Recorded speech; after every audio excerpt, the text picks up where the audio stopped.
আল্লাহ রাব্বুল আলামিন যখন কারো ভালো চান, তার ভেতরে দ্বীনের প্রেরণা, দ্বীনের জাগরণ, দ্বীনের প্রতি ভালোবাসা, দ্বীন সম্পর্কে বুঝ, নলেজ, দ্বীন সম্পর্কিত ইলম, ধারণা এবং আল্লাহর প্রতি টান সৃষ্টি করে দেন। আল্লাহর কোরআনের প্রতি, আল্লাহর নবীর সুন্নাহর প্রতি টান এবং আকর্ষণ আল্লাহই সৃষ্টি করে দেন। যদি কারোর মধ্যে এরকম টান এবং আকর্ষণ অনুভব হয়, হেদায়েতের পথে আসার যদি কোনো পথ কারোর জন্য সুগম হতে দেখা যায়, তাহলে আর বুঝতে বাকি থাকে না যে আরশে আজিমের মালিক তাকে পছন্দ করেছেন। তো আমরা যারা এখানে এসেছি, দুনিয়াবি কোনো উদ্দেশ্য আমাদের আছে? আল্লাহ রাব্বুল আলামিন আমাদের এই আশাকে, বসাকে, শোনাকে, বলাকে, এ আয়োজনকে, যে যেভাবে আয়োজনের সাথে আমরা সম্পৃক্ত হয়েছি, সবাইকে আল্লাহ তাআলা কবুল এবং মঞ্জুর ফরমান, আমিন। সম্মানিত উপস্থিতি, গভীর রাত পর্যন্ত মাহফিল যেন না হয়, সেজন্য আমরা মানুষকে বোঝানোর চেষ্টা করি। যদিও সব জায়গায় আমল করা সম্ভব হয় না, মানুষ সব সময় বোঝেন না। আজকের মাহফিল অন্তত আমরা খুব গভীর রাত পর্যন্ত নেব না ইনশাআল্লাহ। ইতিপূর্বে আলহামদুলিল্লাহ দুইজন আলেমে দ্বীন আলোকপাত করে ফেলেছেন। আমি খুব বেশি কথা বলবো না। কোরআন এবং হাদিসের আলোকে সুন্নাতে রাসূল আঁকড়ে ধরার গুরুত্ব নিয়ে কয়েকটি কথা বলে, এরপর আপনাদের করা বিভিন্ন প্রশ্নের কোরআন এবং হাদিসের আলোকে জবাব দেওয়ার চেষ্টা করব। ওমা তৌফিক ইল্লা বিল্লাহ। মুহতারাম হাজরিন, আল্লাহ রাব্বুল আলামিন আমাদেরকে যে দ্বীন দিয়েছেন, যে ইসলাম দিয়েছেন, এই ইসলাম এর এক কথায় যদি কেউ ব্যাখ্যা করতে চায় ইসলামটা কি, তাহলে বলতে হবে সরলভাবে, ইসলাম হলো কোরআন এবং সুন্নাহকে অনুকরণ করে চলার অপর নাম। কোরআন এবং সুন্নাহকে অনুসরণ করা, মেনে চলার অপর নাম হলো কি? ইসলাম। মুসলমান বলা হয় ওই ব্যক্তিদেরকে যারা আল্লাহ রাব্বুল আলামিনের আদেশ নিষেধগুলোকে নবী করিম সাল্লাল্লাহু আলাইহি সাল্লামের ব্যাখ্যা, বিশ্লেষণ, তার বাতানো পথ পদ্ধতি এবং তার হাদি অনুপাতে, তার পথনির্দেশ অনুপাতে গ্রহণ করে, তাদেরকে বলা হয় কি? মুসলমান। কোরআন আমাদের সামনে আল্লাহ রাব্বুল আলামিন নাজিল করেছেন। এই কোরআন নাজিল করার জন্য আল্লাহ তাআলা প্রিয় নবী মুহাম্মদ মুস্তাফা সাল্লাল্লাহু আলাইহি সাল্লামকে নির্বাচন করেছেন। তিনি আল্লাহর শ্রেষ্ঠ রাসূল এবং দূত। আল্লাহর কথা ব্যাখ্যা এবং বিশ্লেষণ করার জন্যই আল্লাহ তাকে পাঠিয়েছেন। এটা তার পাঠানোর অন্যতম মৌলিক উদ্দেশ্য। আল্লাহ চাইলে আসমান থেকে জিব্রিলকে দিয়ে একটা কোরআনের কপি পাঠিয়ে দিতে পারতেন, যেটা দেখে মানুষ চলতো। এবং মক্কার মুশরিকরা অনেক সময় বলতো, লাউলা নুজ্জিলাল কুরআন জুমলাতান ওয়াহিদা, কোরআন একসঙ্গে কেন নাজিল হয় না? কোরআন একটু একটু করে নাজিল হয়েছে। 23 বছর ধরে নাজিল হয়েছে। কত বছর ধরে নাজিল হয়েছে? 23 বছর ধরে। নবী করিম সাল্লাল্লাহু আলাইহি সাল্লাম নবুয়ত প্রাপ্তি যখন ঘটেছে মক্কায়, তারপর থেকে তার ওয়াফাতের আগ পর্যন্ত একটু একটু করে আল্লাহ কোরআন নাজিল করেছেন। একটু একটু কয়েকটা করে আয়াত দিয়েছেন, ছোট্ট একটা সূরা দিয়েছেন। এটা নবীজি সাল্লাল্লাহু আলাইহি সাল্লাম আমল করেছেন। সাহাবীদেরকে প্র্যাকটিক্যাল আমল শিক্ষা দিয়েছেন, তাদেরকে এর ব্যাখ্যা বিশ্লেষণ জানিয়েছেন। এটা তাদের অন্তরে রপ্ত হয়ে গেছে। আবার যখন প্রয়োজন দেখা দিয়েছে, আবার কয়েকটা আয়াত আল্লাহ তাআলা নাজিল করেছেন। এইভাবে গোটা কোরআন আল্লাহ তাআলা নাজিল করেছেন। এই জন্য এই কোরআন যদি কেউ বুঝতে চায়, এই কোরআন যদি কেউ অনুসরণ করতে যায়, আল্লাহর গোলামি যদি কেউ করতে চায়, নবী করিম সাল্লাল্লাহু আলাইহি সাল্লামের হাদিস ছাড়া, তার সুন্নাতের অনুকরণ ছাড়া কোনোদিনই মানা সম্ভব না। 1400 বছর আগে আল্লাহ কোরআনে যে কথা বলেছেন, আল্লাহ কোন কথা দ্বারা কি বুঝিয়েছেন না বুঝিয়েছেন, এটা আল্লাহ নবী সাল্লাল্লাহু আলাইহি সাল্লাম ছাড়া আমরা 1400 বছর পরে এসে নিজেরা কোনোদিনই এটাকে পরিপূর্ণভাবে, সঠিকভাবে এর উদ্দেশ্যকে উদ্ধার করা, বোঝা এটা সম্ভব না। মুহতারাম হাজিরিন, এই জন্য আল্লাহ রাব্বুল আলামিন কোরআনে হাকিমে বলেছেন, وَأَنزَلْنَا إِلَيْكَ الذِّكْرَ لِتُبَيِّنَ لِلنَّاسِ مَا نُزِّلَ إِلَيْهِمْ। অর্থাৎ হে রাসূল, আমি কোরআন আপনার প্রতি নাজিল করেছি।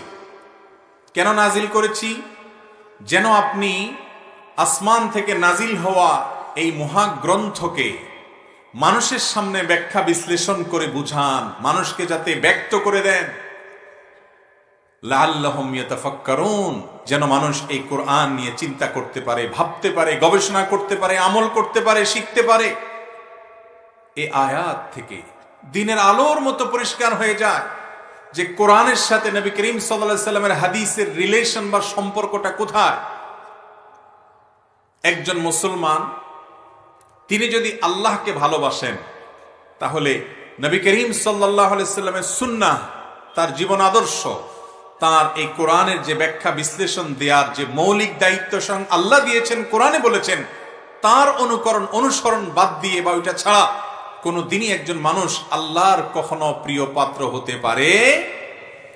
আল্লাহ তাআলা কোরআনে কারীমে বলেছেন, কুল ইন কুনতুম তুহিব্বুনাল্লাহা ফাত্তাবিউনি ইউহিব্বুকুমুল্লাহ ওয়া ইয়াগফির লাকুম যুনুবাকুম।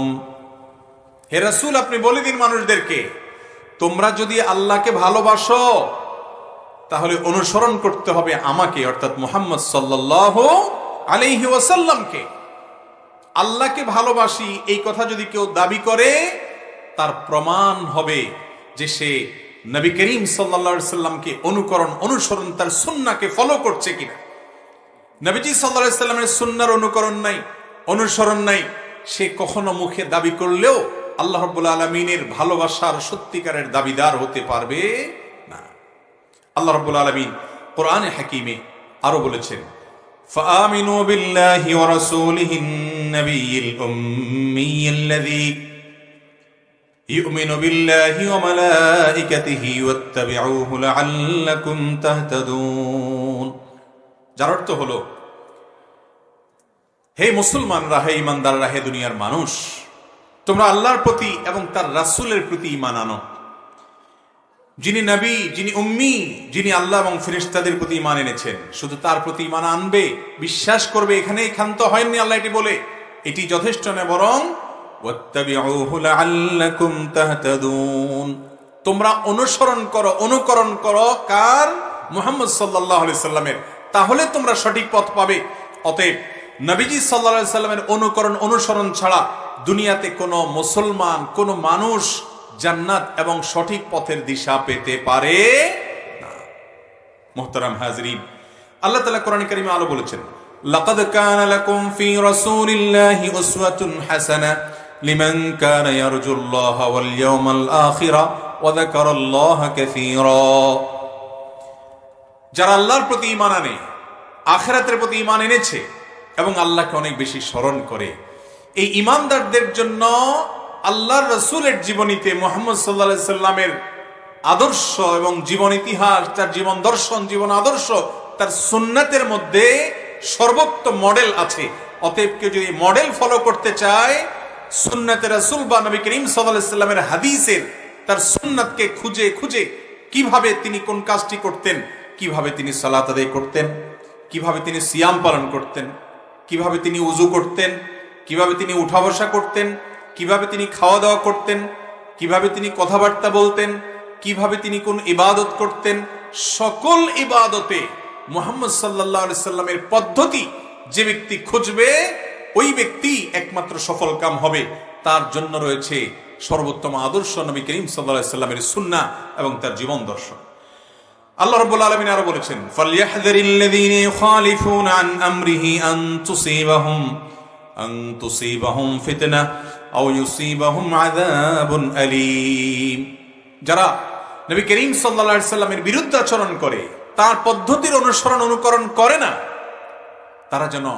তারা যেন সাবধান থাকে যে দুনিয়াতে তাদেরকে ফিতনা গ্রাস করবে।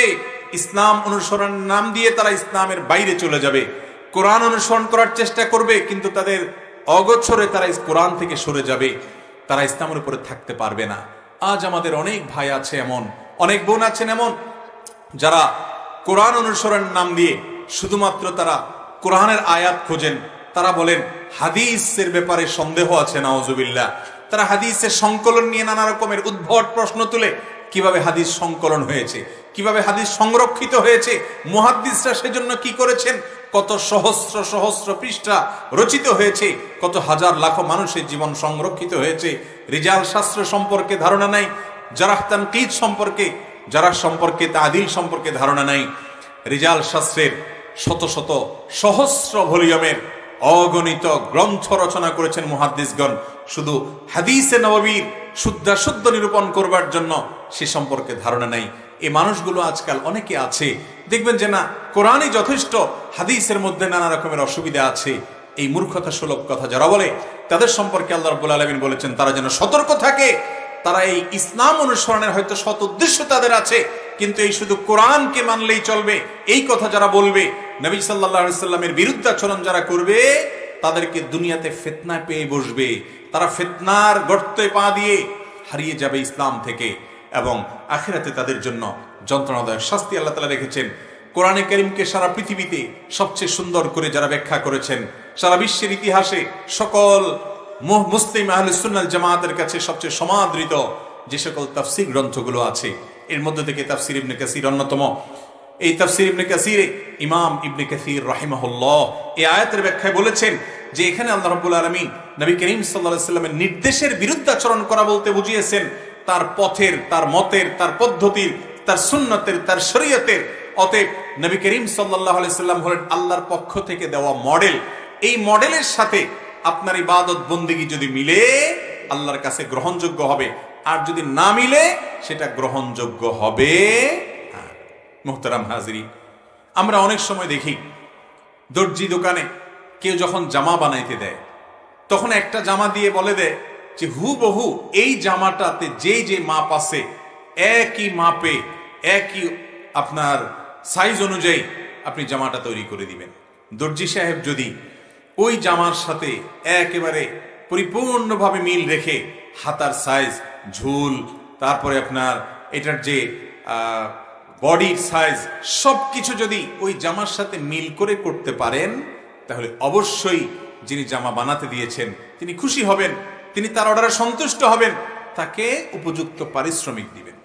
আর যদি জামাটা যার কাছে বানাইতে দিয়েছে দর্জি সাহেব নিজে থেকে বুদ্ধি করে, চালাকি করে ওইটার কোথাও একটু কম করে, কোথাও একটু বেশি করে, বলে যে না এখন একটু বয়স হয়েছে আপনার, এই জন্য বড় করে দিলাম, হয়তো আপনি কয়দিন পরে মোটা হবেন সেজন্য একটু আমি এটার বডিটা বাড়ায় দিলাম, নিজে থেকে পণ্ডিতি করে যদি একটু আগপাস করে, তাহলে ওই দর্জিওয়ালাকে পারিশ্রমিক দিবে নাকি বকা দিবে ওই লোক? মুহতারাম হাজরিন, আল্লাহ রাব্বুল আলামিন আমাদেরকে নবী করিম সাল্লাল্লাহু আলাইহি সাল্লামকে মডেল করে পাঠিয়েছেন। আমাদের নবীজি হলেন ইসলামের কি মডেল। আল্লাহ যত আদেশ নিষেধ করেছেন এগুলো কিভাবে বাস্তবায়ন করব, তার পদ্ধতি কি, বিস্তারিত বিশ্লেষণ কি, এই সব কিছুর জন্য নমুনা এবং মডেল হলেন নবী করিম সাল্লাল্লাহু আলাইহি সাল্লাম। তাকে অনুসরণ করতে হবে, তাকে দেখে দেখে করতে হবে। তার আমলের সাথে যার আমলের যত বেশি মিল হবে, আল্লাহর কাছে তার পাশ মার্ক তত বেশি হবে, এবং আল্লাহ রাব্বুল আলামিনের কাছে তিনি তত গ্রহণযোগ্য হবেন, আল্লাহ তত সন্তুষ্ট হবেন। এই জন্য ভাইয়েরা আমার, আমাদের প্রত্যেকটা কাজে খুঁজতে হবে সুন্নাতে রাসূলটা কি, নবীজি সাল্লাল্লাহু আলাইহি সাল্লাম কিভাবে করতে বলেছেন। তিনি বলেছেন, আমার আর যুক্তি তর্ক সেখানে খোঁজার দরকার নাই। মুহতারাম হাজরিন, কোরআনে কারিমে আল্লাহ তাআলা বহু জায়গায় আল্লাহর অনুসরণ করার কথা বলে আবার রাসূল অনুসরণ করার কথা বলেছেন। আতিউল্লাহ ওয়া আতিউর রাসূল। আল্লাহ রাব্বুল আলামিন বলেছেন, মাইয়ুতি'আর রাসূল ফাকাদ আতা আল্লাহ। যে ব্যক্তি রাসূলের আনুগত্য করবে সে আল্লাহরই আনুগত্য করলো। আল্লাহ বলেছেন, মা ইয়ানতিকু আনিল হাওয়া, তিনি মন থেকে কিছুই বলেন না। ইন হুয়া ইল্লা ওয়াহয়ুন ইউহা, তিনি যা বলেন তা ওহী, আল্লাহর পক্ষ থেকে আসে, নাজিল হয়। অতএব নবীজি সাল্লাল্লাহু আলাইহি সাল্লাম মন গড়া কোনো কিছু বলতেন না। আল্লাহ রাব্বুল আলামিন তাকে কন্ট্রোল করতেন, তাকে নিয়ন্ত্রণ করতেন।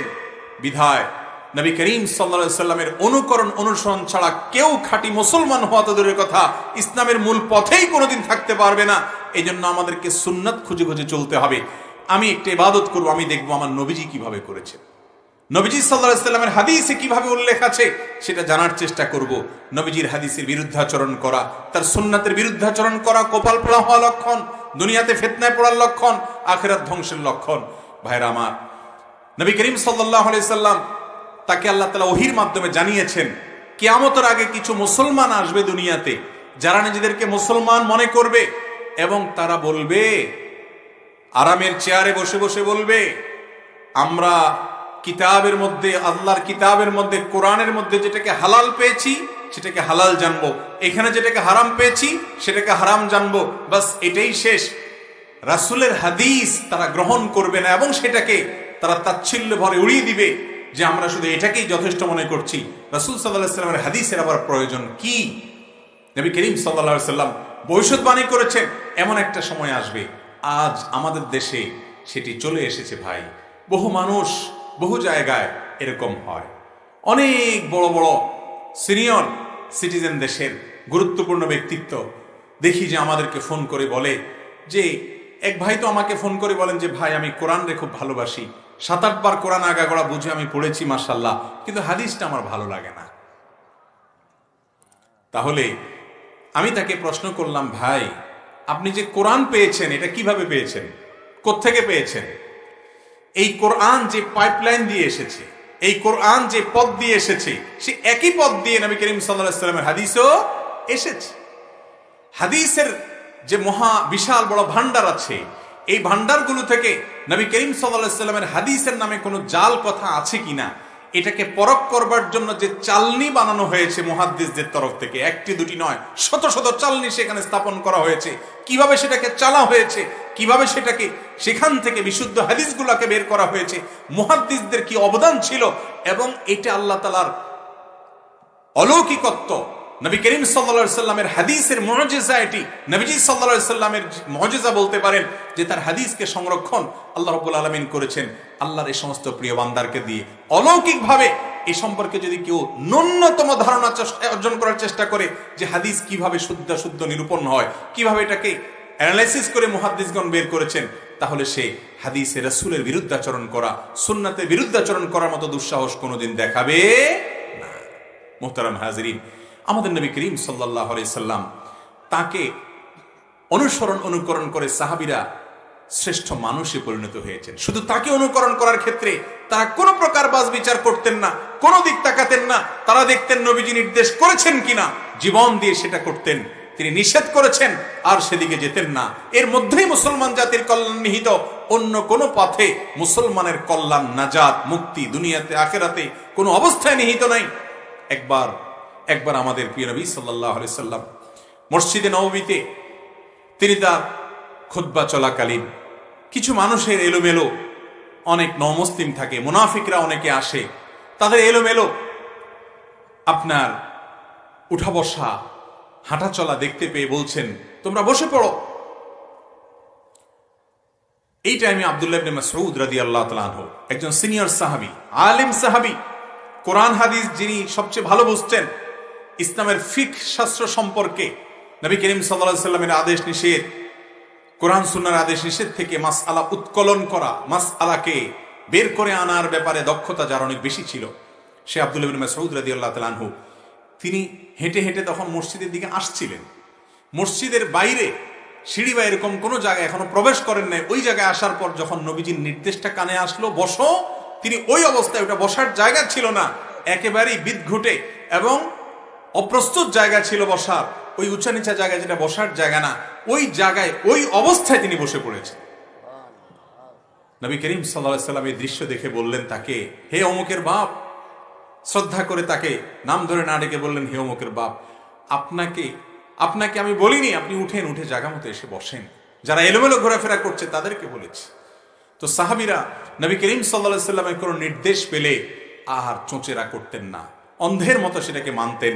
এটা দিয়ে তারা গোটা দুনিয়া শাসন করেছেন, দুনিয়াতে আল্লাহ তাদেরকে মর্যাদা দিয়েছেন এবং আখিরাতে তারা মর্যাদার চূড়ান্ত শিখরে থাকবে। কোরআনে আল্লাহ তাআলা তাদেরকে দৃষ্টান্ত দিয়ে বলছেন, আমিনু কামা আমানান নাস, তোমরা ঈমান আনো সেই লোকদের মতো যারা ঈমান এনেছেন, অর্থাৎ সাহাবীরা যেরকম ঈমান এনেছে তাদের মতো ঈমান আনো। তারা তোমাদের ঈমানের জন্য মানদণ্ড, মাপকাঠির মতো তাদেরকে অনুসরণ করবে, তাদের মৌলিক জামাতকে অনুসরণ করবে। সেই মৌলিক জামাতের যে মৌলিক দর্শন, সেটা অনুসরণের মধ্য দিয়ে মুসলমান জাতি উন্নতির চরম শিখরে পৌঁছে যাবে। মোহতারাম হাজিরিন, আজ সেই সুন্নতে রাসূল আজ আমাদের জীবন থেকে বুলণ্ঠিত।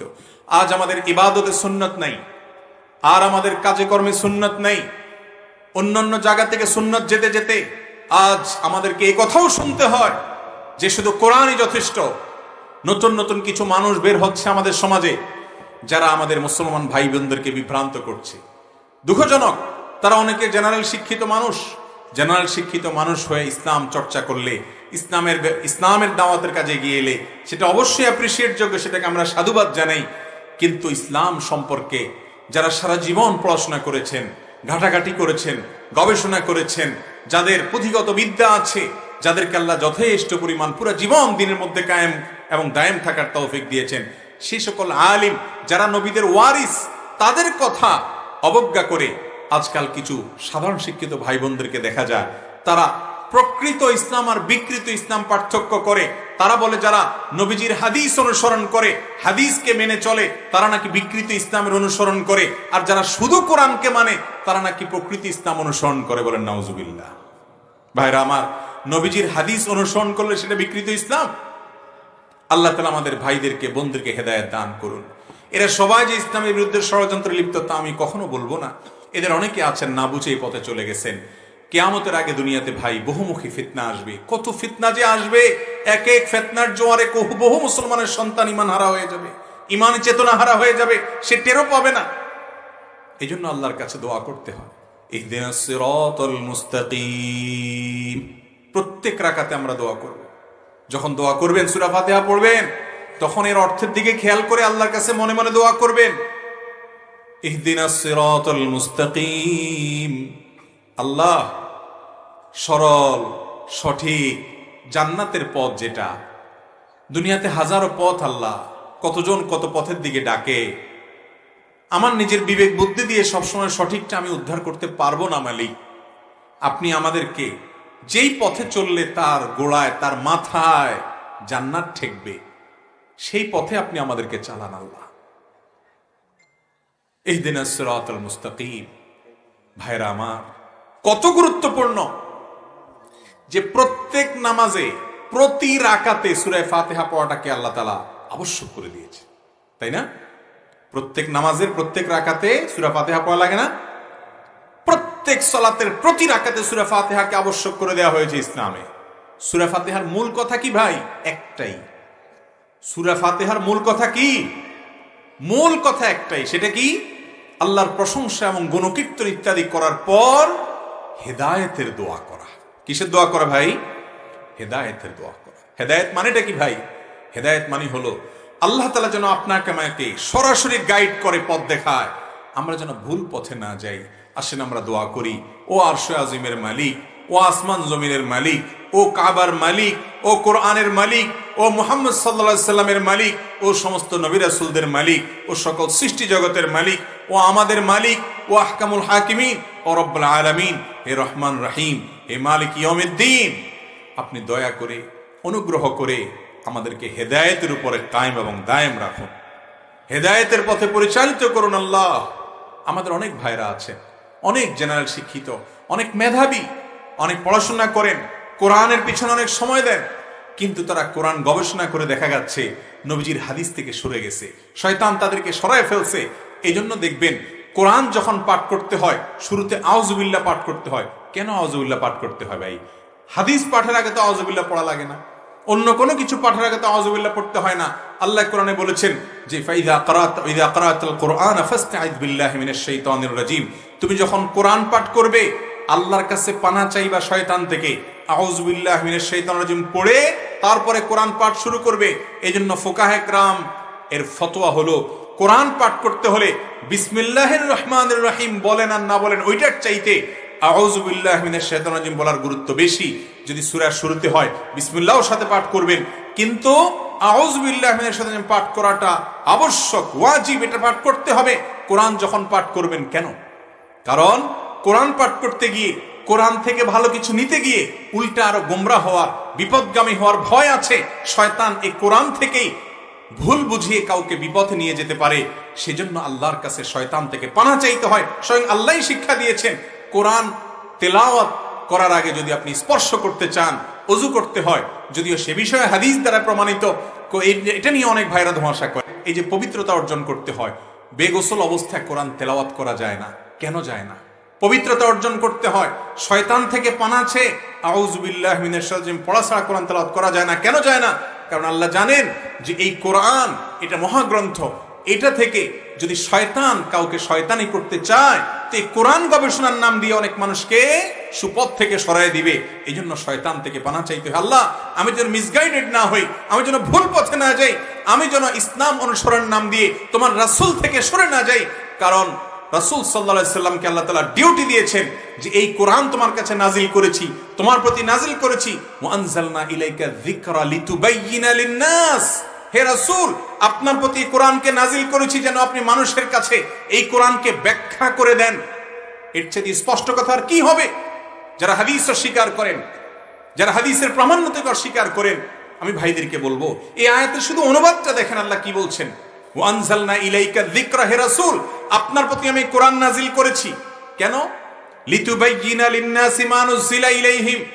যে কোরআন নাজিল করা হয়েছে, এই কোরআন যেন মানুষকে আপনি ব্যাখ্যা করে দিতে পারেন। তাহলে নবীজি ব্যাখ্যা করে দেওয়ার দায়িত্ব আল্লাহ তাআলা দিয়েছেন, আর আপনি বলবেন যে না, তার ব্যাখ্যা লাগবে না, আমরা নিজেরা নিজেরা কোরআন বুঝবো। এর চাইতে বড় পথভ্রষ্টতা, এর চাইতে বড় গোমরাহি আল্লাহর জমিনে আর কি হতে পারে? আল্লাহ তাআলা আমাদের সবাইকে এই সমস্ত গোমরাহি থেকে বেঁচে থাকার তৌফিক নসিব করো। প্রত্যেকটা কাজে সুন্নাহকে অনুসরণ করবো তো ইনশাআল্লাহ। ভাইরা আমার, নবী করিম সাল্লাল্লাহু আলাইহি সাল্লামকে আল্লাহ তাআলা কেন পাঠিয়েছেন? তাকে মডেল করে পাঠিয়েছেন, তাকে আদর্শ করে পাঠিয়েছেন। তিনি আমাদের মডেল, তাকে দেখে দেখে আমাদের চলতে হবে। যদি তাকে অনুসরণ করা না লাগতো, তাহলে তো আল্লাহ তাআলা আসমান থেকে কিতাব পাঠিয়ে দিলেন, ওটাই যথেষ্ট হতো। নবীকে দিয়ে আস্তে আস্তে সেটা ব্যাখ্যা কেন দেওয়ালেন? যদি কোরআন বোঝার জন্য তথাকথিত কোরআন গবেষকদের শরণাপন্ন হতে হয়, তাহলে এর চাইতে বড় হাস্যকর জিনিস কি আছে? এই কোরআন যার প্রতি নাজিল হয়েছে তিনি বুঝেন না, আপনারা বুঝেছেন। আপনাদের ব্যাখ্যা নিতে হবে মুহাম্মদ সাল্লাল্লাহু আলাইহি ওয়াসাল্লামের ব্যাখ্যা বাদ দিয়ে। কিয়ামতের আলামত সমূহের মধ্যে থেকে একটি। আমাদের অনেক শিক্ষিত ভাইরা, অনেক শিক্ষিত বোনরা আজ এই ফাঁদে পা দিচ্ছেন। আমরা ইনশাআল্লাহ এক সময় দীর্ঘভাবে কোরআনের পাশাপাশি হাদিস কিভাবে ইসলামের প্রামাণ্য দলিল এবং কিভাবে এটি সংকলন হয়ে এসেছে, এই সংকলনের যে বিশাল বড় বর্ণনা ধারাবাহিকতা, সেগুলো এক সময় ইনশাআল্লাহ আমরা আলোকপাত করব। আজকে একটা হাদিস এর অনুবাদ করে আমি শেষ করতে চাই। নবী করিম সাল্লাল্লাহু আলাইহি সাল্লামের জীবনের শেষের দিকে আবেগঘন একটা পরিবেশে তিনি একটা ভাষণ দিয়েছেন। ভাই, মানুষ যখন দুনিয়া থেকে চলে যায়, নিজের কাছের মানুষ, আপনজন, প্রিয়জন, ছেলে মেয়েদেরকে ডেকে আদর করে জীবনের সবচেয়ে গুরুত্বপূর্ণ উপদেশগুলো করে, ঠিক না? ঠিক আমাদের নবী করিম সাল্লাল্লাহু আলাইহি সাল্লাম ঠিক এরকম একটা বার, বরং একাধিকবার তার জীবনের শেষের দিকে এসে যে কথাগুলো বারবার জীবনে বলতেন, সেগুলোকে একটু বিশেষ গুরুত্বের সাথে বলেছেন। এবং তিনি বলেছেন লোকদেরকে লক্ষ্য করে, ওসিকুম বিতাকওয়াল্লাহ ওয়াস সামঈ ওয়াত তাআহ। আমি তোমাদেরকে আল্লাহর তাকওয়া অর্জন করার জন্য ওসিয়ত করছি। নবীজি বলছেন, আমি তোমাদেরকে ওসিয়ত করছি তোমরা তাকওয়া অর্জন করো, আল্লাহর ভয় অন্তরে জায়গা দাও, জাগ্রত করো। কোন একটা খারাপ কাজ করবেন, আল্লাহর ভয় মনে আসতে হবে যে কেউ দেখছে না, যিনি দেখার তিনি ঠিকই দেখছেন। অতএব মুসলমান কেউ দেখুক বা না দেখুক, সর্বাবস্থায় আল্লাহর ভয় অন্তরে জাগ্রত রেখে সেই কারণে অন্যায় থেকে নিজেকে বাঁচাবে। এটা হলো আমাদের মূল চালিকা শক্তি, আল্লাহর ভয়, তাকওয়া। এটা যদি কারোর অন্তরে থাকে, ওই ব্যক্তিকে মনিটরিং করার জন্য পৃথিবীর কোনো সিসিটিভি ক্যামেরার প্রয়োজন হবে না, কোনো সিস্টেমের প্রয়োজন হবে না। ওই ব্যক্তি নিজেই নিজের মনিটর করবে। খোদ আল্লাহ রাব্বুল আলামিন তাকে পর্যবেক্ষণ করছেন, এই বিশ্বাস, ইয়াকিন তার আছে। আল্লাহ সব দেখেন, বসীর, তিনি সবকিছু দেখতে পান। এই বিশ্বাস থাকার কারণে ঈমানদার আল্লাহর ভয় অন্তরে লালন করবে। এই জন্য ভাইরা আমার, যার ভিতরে তাকওয়া আছে সে সবচেয়ে বড় মুসলমান, তার আর কিচ্ছুর দরকার নাই। এই জন্য নবীজি প্রথম উপদেশ দিয়েছেন, উসিকুম বিতাকওয়াল্লাহ। ও দুনিয়ার মানুষ, তোমাদেরকে আমি ওসিয়ত করছি আল্লাহর ভয় এবং তাকওয়া অন্তরে জায়গা দাও। এটা যদি তোমার ভিতরে চলে আসে, তোমার চেয়ে ভালো মানুষ আর কেউ হবে না। তুমি সব সময় ভালো পথে চলবে, খারাপ পথ থেকে বেঁচে থাকবে। তোমার মন তোমাকে বাধা দিবে যে কেউ না দেখলেও আল্লাহ ঠিকই দেখছেন এবং তিনি ঠিকই আমাকে পাকড়াও করবেন। সেই ভয়ে আমি ফিরে আসলাম। এই জন্য তাকওয়া অর্জন করতে ওসিয়ত করেছেন। এবং তিনি আরো ওসিয়ত করেছেন আমরা যেন আমাদের যারা দায়িত্বশীল থাকবেন, আমাদের যারা আমির থাকবেন, আমরা যাদের অধীনে থাকব, যে লোকগুলোকে আল্লাহ তাআলা আমাদের উপরে কর্তৃত্ব দিয়েছেন, সেই আমির, দায়িত্বশীল নেতৃত্বদের অনুকরণ করব। ইসলাম আমাদেরকে শৃঙ্খলা শিখায়। আপনি একটা অফিসে চাকরি করেন, আপনি একটা কোম্পানিতে কাজ করেন, আপনি একটা এলাকায় বসবাস করেন, এখানে একটা শৃঙ্খলা আছে। কোরআন হাদিস বিরোধী যদি কিছু না থাকে তার মধ্যে, তাহলে সে শৃঙ্খলা মেনে চলবেন, আনুগত্য করবেন। কথা শুনবেন। আপনার একজন উপরস্থ ব্যক্তি আছেন, তাকে মেনে চলবেন। সন্তান তার বাবাকে শুনবে, স্ত্রী তার স্বামীকে আনুগত্য করবে, বড় আনুগত্য ছোট করবে। এভাবে একজন আরেকজনকে আনুগত্য করে চলবে। বিশেষ করে আমিরের আনুগত্য করবে। যদিও সে আমির কোনো ইথিওপিয়ান হয়, কোনো নিগ্র মানুষ হয়, এমন কোনো কেউ হয় যে তিনি চামড়ায় গায়ে কালো, নিগ্র হয়, তারপরও তাকে অনুসরণ করবে। তাকে দেখতে যদি কুৎসিত হয়, তারপরও তাকে অনুসরণ করবে। কারণ যিনি দায়িত্বশীল, তার অনুসরণ করার মধ্যে সওয়াব রয়েছে, আল্লাহ সন্তুষ্টি রয়েছে, পৃথিবী শান্তি শৃঙ্খলার সাথে পরিচালিত হবে। এই জন্য নবীজি সে ওসিয়ত করেছেন। তিনি আরো বলেছেন, ফাইন্নাহু মাইয়াইশ মিনকুম বাদি, আমার পরে দুনিয়াতে তোমরা যারা বেঁচে থাকবা, এটা হলো মূল পয়েন্ট। তোমরা যারা আমার পরে দুনিয়াতে আসবা, নবীজি বলছেন আমার পরে যারা বেঁচে থাকবা এবং দুনিয়াতে পরে যারা আসবে, বেঁচে থাকবে, ফাসায়ারা ইখতিলাফান কাসীরা, তারা দেখবে ইসলামের নামে নানান মত, এক একজন এক এক কথা বলবে। তোমরা তখন কি করবে? ফালাইকুম বিসুন্নতি ওয়া সুন্নাতিল খুলাফাইর রাশিদিনিল মাহদিয়িন, তখন তোমরা আমার সুন্নতকে আঁকড়ে ধরবে যে নবীজি কোনটা করছেন, উনি কোনটা বলছেন, এটা খুঁজে বেড়াবে, হাদিস খুঁজবে, সুন্নাহ খুঁজবে। ওয়া সুন্নাতিল খুলাফাইর রাশিদিনিল মাহদিয়িন, খুলাফায়ে রাশেদা আবু বকর, ওমর, ওসমান, আলী কি করেছেন এটা খুঁজবে। শুধু খুঁজবেই না, এগুলোকে আঁকড়ে ধরবে। তামাসসাকু বিহা ওয়া আদ্দু আলাইহা বিন নওয়াজিস, যখন ফিতনা সংকুল সময় আসবে, নানানজন নানা কথা বলবে, আপনি দিশেহারা হয়ে যাবে, ফিতনা সংকুল সময় আসবে, তখন আপনার কাজ হবে যে আল্লাহ রাসূল সাল্লাল্লাহু আলাইহি ওয়াসাল্লামের হাদিসকে আপনি আঁকড়ে ধরবেন, মজবুত করে ধরবেন। ওয়া আদ্দু আলাইহা বিন নওয়াজিস, তোমরা তখন মাড়ির দাঁত দিয়ে যেরকম কামড়ে ধরে মানুষ কোনো কিছুকে ছাড়তে না চাইলে, সেই রকম করে হাদিসকে আঁকড়ে ধরবে। ঝড় যখন আসে, কেউ যদি নদীতে ডুবন্ত অবস্থায় থাকে, একটা কলা গাছও যদি পায়, একটা যদি কোনো কিছু পায়, তখন সে সেটাকে আঁকড়ে ধরে। ঝড় যত জোরে আসে সে আরো তত জোরে আঁকড়ে ধরে, ঢেউ যত জোরে আসে সে আরো তত জোরে আঁকড়ে ধরে। ফিতনা যত বাড়বে, সুন্নতে রাসূলকে তত জোরে সোরে আঁকড়ে ধরতে হবে। ফিতনা যত বৃদ্ধি পাবে, সুন্নতকে তত বুকের সাথে পাজাকলে করে নিতে হবে। আমি সুন্নত ছাড়া কিছু জানি না, যেটুকু করব আমল সুন্নত অনুযায়ী করব, নবীজি সাল্লাল্লাহু আলাইহি ওয়াসাল্লাম বাতানো পদ্ধতি অনুযায়ী চলবো, অন্য কোনো পথে চলবো না। আজ সুন্নত থেকে আমাকে সরাবার জন্য, মুসলমান জাতিকে সরাবার জন্য নানামুখী ষড়যন্ত্র চলছে। কারণ ইসলামের এই যে কোরআন এবং সুন্নাহ, এই দুইটার একটা থেকে সরালে অর্ধেক থেকে সরানো হয়ে যায়। ইসলাম অনুসরণ সে করছে কোরআন অনুসরণ করার মাধ্যমে, এই বিভ্রান্তির মধ্যে থেকে নিজের অজান্তে ইসলাম থেকে বের হয়ে যায়। ভাইরা আমার, এ নিয়ে ঘন্টাকে ঘন্টা কথা বললে শেষ হবে না। আমরা ইতি টানতে চাই, আমাদেরকে অনুসরণ করতে হবে কোরআন এবং সুন্নাহর। আল্লাহ তাআলা আমাদের সবাইকে আমল করার তৌফিক দান করুন। সহিহ মুসলিমের হাদিসে বর্ণিত হয়েছে, নবী করিম সাল্লাল্লাহু আলাইহি সাল্লাম যখন খুতবা দিতেন জুমা ঈদে, তার খুতবার একটি ভাষ্য ছিল, ফাহসানাল হাদিসি কিতাবুল্লাহ, দুনিয়ার সবচেয়ে শ্রেষ্ঠ কথা, শ্রেষ্ঠ হাদিস হলো আল্লাহর কিতাব। এটাকেও হাদিস বলা হয়েছে, এটা হলো সবচেয়ে শ্রেষ্ঠ হাদিস, শ্রেষ্ঠ কথা। ওয়া আহসানাল হাদি হাদিয়ু মুহাম্মাদিন সাল্লাল্লাহু আলাইহি ওয়াসাল্লাম, আর দুনিয়ার সবচাইতে শ্রেষ্ঠ জীবন দর্শন, আদর্শ, ব্যাখ্যা, অনুকরণীয় দৃষ্টান্ত হলো মুহাম্মদ সাল্লাল্লাহু আলাইহি সাল্লামের জীবন দর্শন, তার সুন্নাত, তার হাদিস। এটা নবীজি সাল্লাল্লাহু আলাইহি সাল্লাম বিভিন্ন খুতবায় বলতেন। অতএব আমরা সুন্নতে রাসূলকে আঁকড়ে ধরার চেষ্টা করব তো ইনশাআল্লাহ। কোনো কিছু নিয়ে যখন আমাদের মধ্যে গন্ডগোল দেখা দিবে, তখন আল্লাহই কোরআনে বলেছেন, তোমরা তখন দেখবে রাসূল কি বলেছেন, তিনি কি করেছেন, তার হাদিসে কি আছে, সুন্নাতে কি আছে, সাল্লাল্লাহু আলাইহি ওয়াসাল্লাম। সবাই সুন্নতে রাসূলকে আঁকড়ে ধরার চেষ্টা করব তো ইনশাআল্লাহ। যেটুকু আমল করবেন ভাইয়েরা, বাবারা, ওইটুকু খুঁজবেন যে হাদিসে কি আছে, আমার নবীজি কি করেছেন, আমার নবীজি কি করেছেন জানার চেষ্টা করবেন। যদি কোরআন হাদিসের আলোকে আপনি নবীজির জীবন দর্শনটা খুঁজে পান, কোন আলিম আপনাকে দেখাতে পারেন, কোন কিতাব থেকে আপনি পেয়ে যান, আপনি নিশ্চিন্ত হয়ে সেটার উপর আমল করেন। হাদিস সংকলন নিয়ে, হাদিসের সংরক্ষণ নিয়ে, হাদিসের প্রামাণ্যতা নিয়ে যারা আজ প্রশ্ন তোলে, এরা নবী করিম সাল্লাল্লাহু আলাইহি সাল্লামের সেই ভবিষ্যৎবাণীর আলোকে গুমরাহ এবং পথভ্রষ্ট ফিরকা আজ বাংলাদেশের আনাচে কানাচে এরকম মানুষ ছড়িয়ে পড়েছে। আমাদেরকে সাবধান হতে হবে।